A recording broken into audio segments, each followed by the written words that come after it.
Welcome to the Frisco podcast. I'm your host, Scott Ellis, and in this episode, we are chatting with Sandy Tutwiler from Tutor Doctor. Sandy, welcome to the show.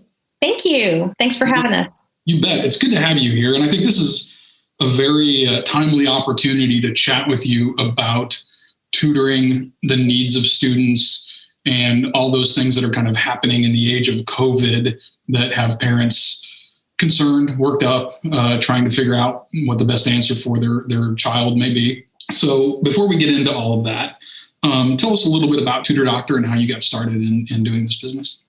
Tutor Doctor's been around globally for about 20 years. We tutor all over the world. There are about 350 franchises all over the world, and we are here in the United States and actually here, Frisco, McKinney. We've been in the area for about 10 years.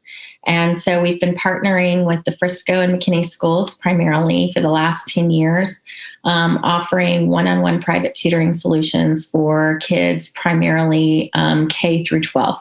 Okay, so K through 12, you covered pretty much the whole gauntlet of school there. So you say you've been in the Frisco McKinney area for about 10 years. We have. And is it all one-on-one tutoring, or do you have any group tutoring? Tell us about the services you offer and what parents can expect if they come to work with you guys? We started out one-on-one tutoring, and that's been the bread and butter for the last bulk of the tutoring years, while we've been in business. We started group tutoring, and group tutoring really came about in the year of COVID and pandemic, where we would offer families who wanted to do social learning, or they wanted to take the virtual learning options that were offered in school and really condense them to smaller groups and offer the option of reteaching lessons that were offered in the school virtually, or even doing homeschooling options for some children, but with the social aspect tied in. So we do some group tutoring, but we asked families to form their own groups because we don't want to be responsible for bringing people together that may not mesh well or may not, be in the same circle of, especially now, they're kind of their pandemic circles, their quarantine circles. And that's worked out really well for us. So we do offer group tutoring and had in the past, more so now than ever before. Okay. Yeah, that makes a lot of sense. Is everything purely online right now, or are you doing some in-person tutoring as well?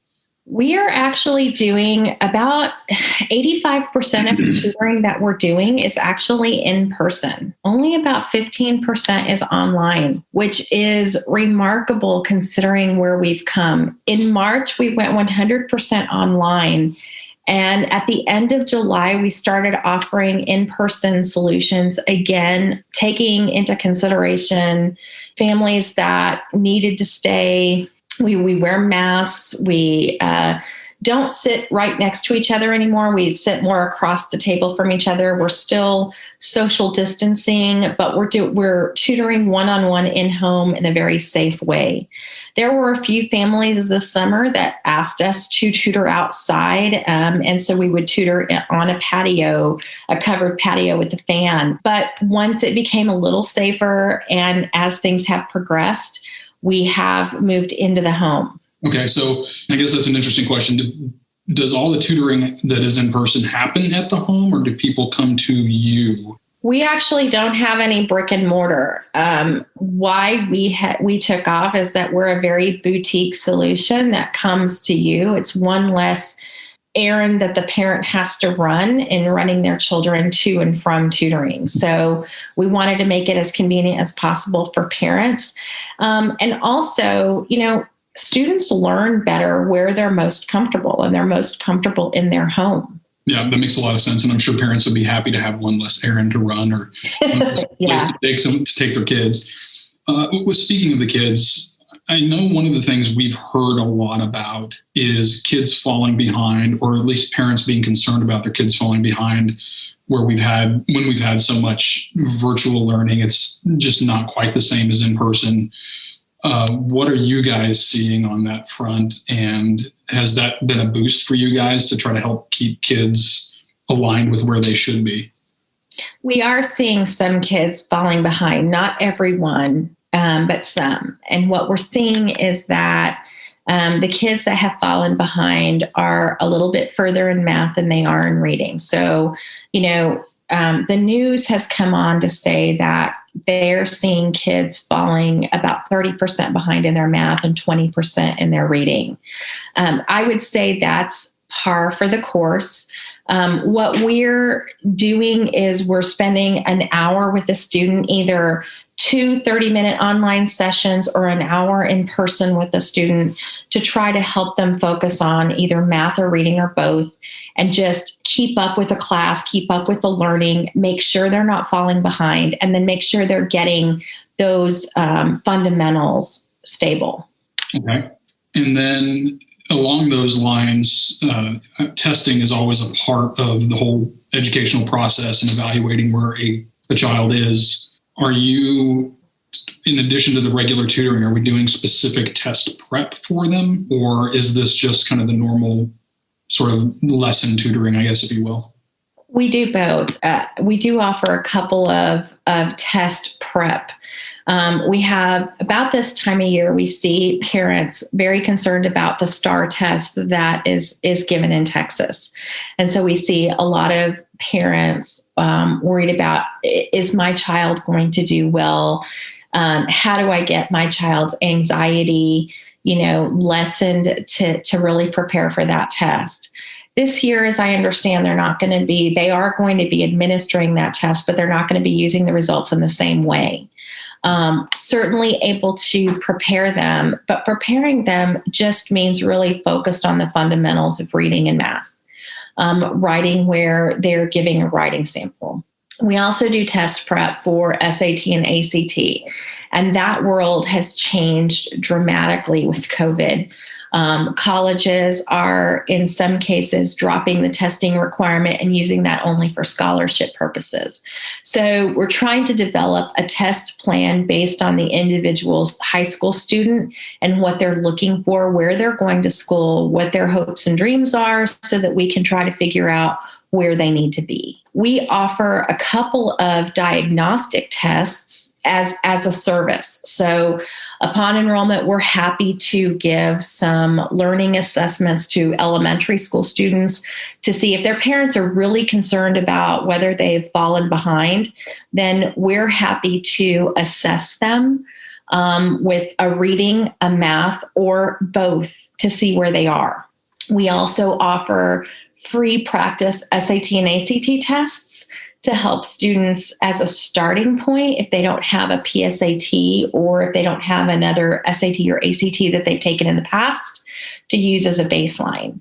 So we can prep students, but we can also assess students with a lot of various tools that we have available. Yeah, so it sounds like there's a lot of good options with you for parents if they are concerned that their child might be falling behind, or they're just unsure and want to find out. Right. You can help them determine where they are and what would be the most appropriate course of action moving forward. Absolutely. And we can use those test results to really pinpoint if they are behind, what they're behind in, and develop a plan specific for that. How difficult is it if a child has fallen behind? How difficult is it for them to catch up? Does it just become a monumental amount of additional work for them, or is there a fairly streamlined way for them to go about doing it without overloading the student with so much work, that they're going to have to do to try to catch up? Depends on, there's really not a straightforward answer for that. It really depends on how far they're behind. If they are behind just a few months to their grade level, then we can work with them. You would be surprised how much an hour a week can do for a student. One-on-one tutoring, 1 hour a week, just focused on what they need, can really move a child forward. And we have parents I have a parent who started in a summer program just to see if her child could advance a little bit.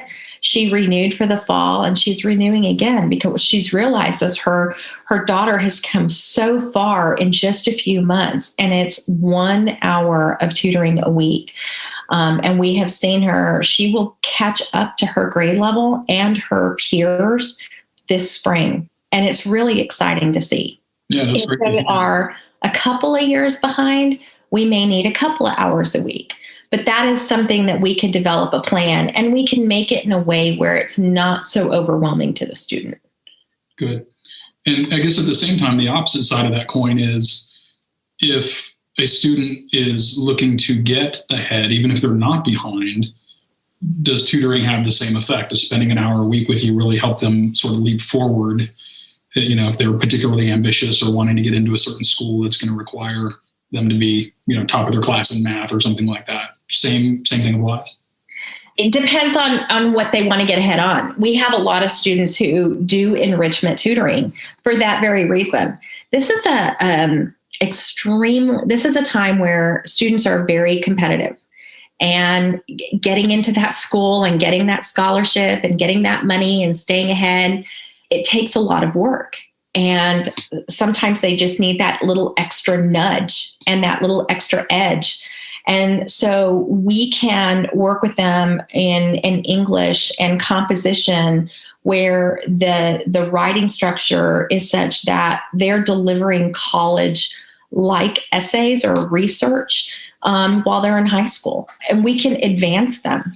Same way with math. Happy to work with them on advancing their math studies as they can. And it can be as little, once you start getting into the more complex subjects, it might be an hour and a half a week versus an hour because it takes a little longer to teach. Yeah, to say that students are more competitive now, I think that feels like an understatement to me. A few years back, I was interviewing some students for a summer internship, and I just remember thinking how grateful I was that I did not have to compete with these kids when I was that age. No kidding. The students right now are so advanced, it's scary. It really is. But it's also reassuring in some ways too, to know that there's a lot of kids out there that are getting a great education and putting in the work. Absolutely. So I want to make sure that people know how to get in touch with you, how to find you online. If they want to reach out, if they're interested in getting help for their child, what's the best way for them to track you down? A couple of different ways. So they can always call us, 972-703-9344 or tutordoctor.com/Frisco McKinney. And there's a simple form they can fill out, or they can go in and they can set up their own consultation. I'm the one that receives all of those forms. And so I get back to people pretty gosh darn quick, taking a couple of days over the holidays to refresh and relax and spend with my family. But then we'll be right back at it, helping families achieve their goals. Very good. Well, thank you. We'll make sure we link all of that up. We'll include the phone number. All of that information will be in the post that accompanies this podcast. Perfect. So that people can just easily find it and find you. And thank you guys for everything you're doing to help our Frisco students out. We appreciate it. We know that those families do as well. Thanks for having us on. You bet. Sandy, thanks again for joining us. And thank you to all of you for tuning into the Frisco podcast. We'll talk to you next time.